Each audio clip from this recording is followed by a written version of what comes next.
In the forgotten mountains beyond the edge of the known world, there was a village hidden beneath silver mist. The people there lived simple lives, tending sheep, gathering herbs, and speaking in whispers of the spirits that guarded the ancient cliffs. No traveler stayed long, for strange things happened in those mountains. Storms appeared without warning, shadows moved where no person stood, and sometimes, under the moonlight, a girl in white was seen walking along the ridges. Her name was Leora. She looked no older than 18, with soft features, bright eyes, and long dark hair that shimmered like midnight water. But Leora had lived for centuries. No one in the village knew the truth. To them, she was merely a quiet young woman who lived alone in a cottage among the pines. She spoke gently, smiled rarely, and seemed untouched by time. While children grew into adults and old men faded into memory, Leora remained the same, young, graceful, and mysterious. She carried a secret older than the mountains. Long ago, when kingdoms rose and fell like the tides, Leora had been chosen by the moon's spirit to guard the Heartstone, a crystal of immeasurable power hidden deep within the cliffs. The crystal kept balance in the world, holding back darkness that once threatened to consume the land. To protect it, Leora was granted immortality and strength beyond human imagination. With one strike of her hand, she could shatter stone. With a single step, she could move faster than the eye could follow. Yet despite all her power, her heart remained painfully human. The years had taken everything from her. Friends aged and died. Villages disappeared. Empires turned to dust. Leora learned that immortality was less a gift and more a quiet sorrow.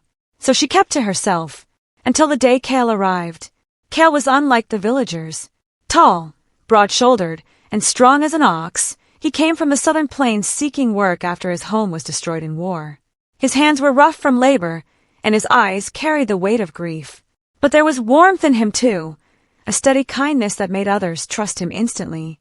The villagers welcomed him, and within days he had repaired broken roofs, carried fallen trees, and helped the elders with chores no one else could manage. Leora noticed him from a distance.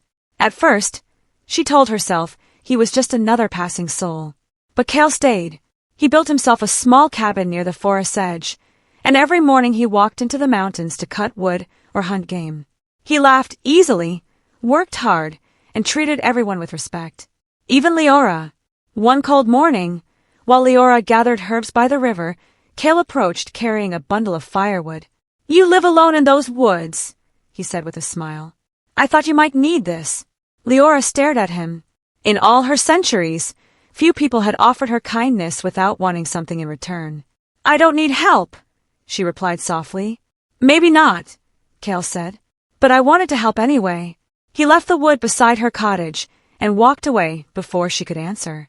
That night, Leora sat beside the fire, staring at the flames. Why did his kindness trouble her so much?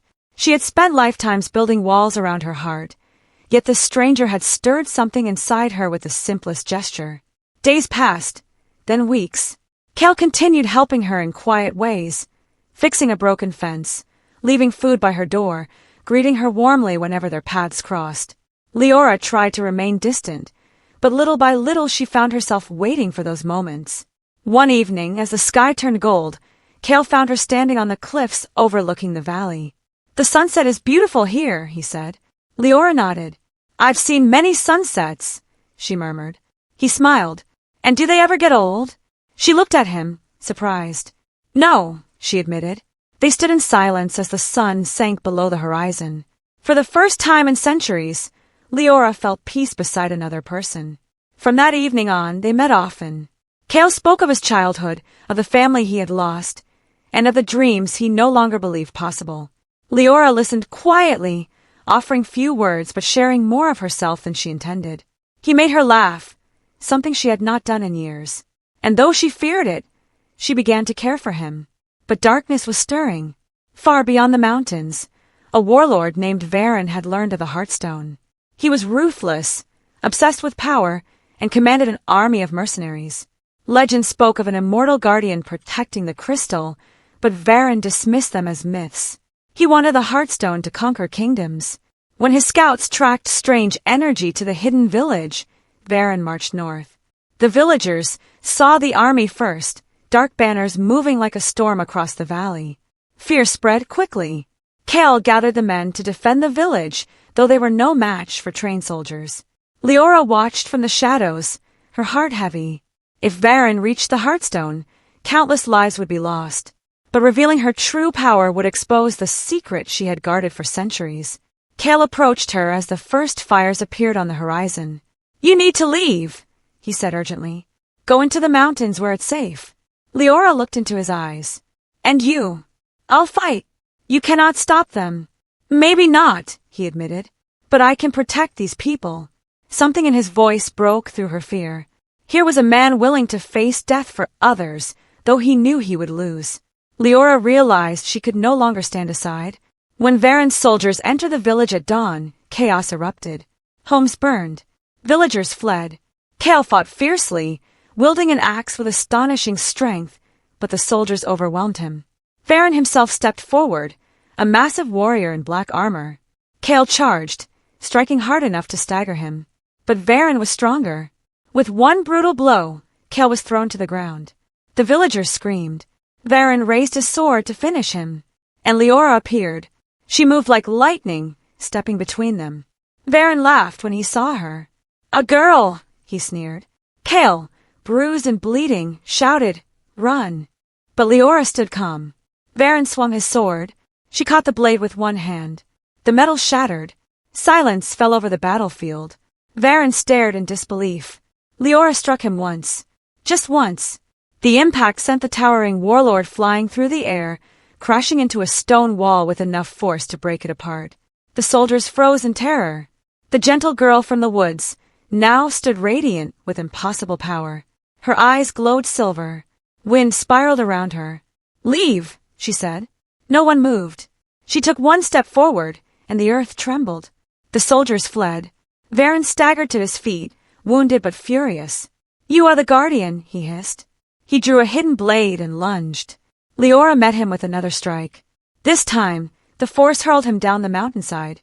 The remaining soldiers ran after him, abandoning the battle.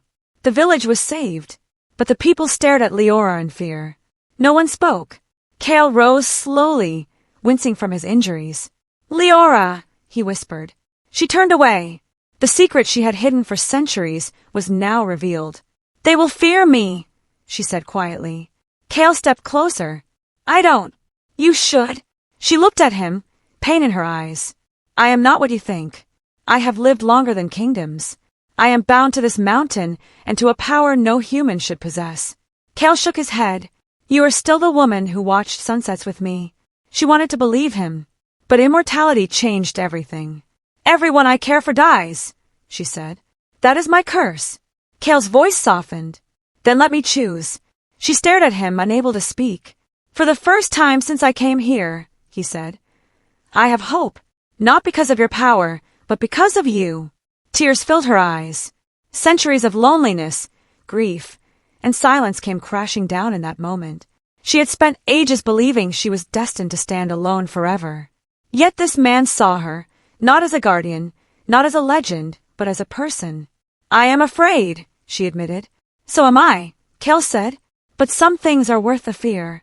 The villagers slowly began to approach. One by one, they bowed, not in fear, but in gratitude. The elder woman stepped forward first. "You saved us," she said. "Whatever you are, this village owes you its life." Leora was stunned. She had expected rejection. Instead, she found acceptance. The months that followed changed everything. The village rebuilt stronger than before, and Leora no longer hid in the forest. Though some still looked at her with awe, most came to see her as what she had always been, their protector. And Kale remained by her side. Their bond deepened quietly, built not on grand promises but on shared days, working together, walking through the pines, watching sunsets from the cliffs. For the first time in centuries, Leora allowed herself to dream of happiness. Yet one question haunted her. "How can I love someone whose life will pass in a heartbeat?" she asked one evening. Kale sat beside her on the cliff. "Maybe life is not measured by its length," he said. "Maybe it is measured by what fills it." She leaned her head against his shoulder. For someone who had lived for centuries, those words felt like wisdom greater than immortality. Years passed. Kale grew older. Threads of silver appeared in his hair. Lines touched the corners of his eyes. Leora remained unchanged. She mourned each sign of time, but Cale accepted it with grace. "Do not be sad," he told her. "Because of you, my life has been full." When the day finally came that Cale lay weak beneath the soft morning light, Leora held his hand and wept. "I cannot bear to lose you," she whispered. He smiled faintly. "You gave me a lifetime of love. That is enough." His hand grew still. Leora remained beside him until sunset. The grief was unbearable. Yet beneath the pain was something new. Not despair. Gratitude. For centuries she had feared love because it would end. Now she understood that love was precious because it ended. The seasons turned. Cale was gone, but his memory remained. In the village, in the forests, in the cliffs where they had watched the sky together. Leora continued guarding the Heartstone. She was still immortal, still powerful, still bound to the mountain. But she was no longer alone. The villagers became her family, and Cale's love became the light that softened eternity. Travelers who passed through the village heard tales of the Guardian, a young woman who could defeat giants with one strike. Some came seeking the legend, but the villagers smiled and said only this: "She is strong enough to move mountains, but her greatest strength is her heart." And on quiet evenings, when the sun dipped behind the peaks, Leora stood on the cliffs watching the sky blaze gold. The wind whispered through the pines like a familiar voice. She would close her eyes and remember the man who taught her that even an immortal heart could heal. She had lived for centuries. She had wielded power beyond imagination. She had defeated armies. But the greatest miracle of her endless life was simple. She had learned to love, and though time would continue without end, she no longer feared eternity. Because somewhere in the endless echo of the mountains, in every sunset painted across the sky, in every gentle wind that brushed her face, the love they had shared remained. Immortality had once felt like a prison. Now it felt like a promise that love, once found, never truly fades. And so the girl who looked 18 but had lived for centuries remained on the mountain, watching, guarding, remembering, not as a lonely immortal, but as a woman whose heart had been awakened by love strong enough to outlast time itself.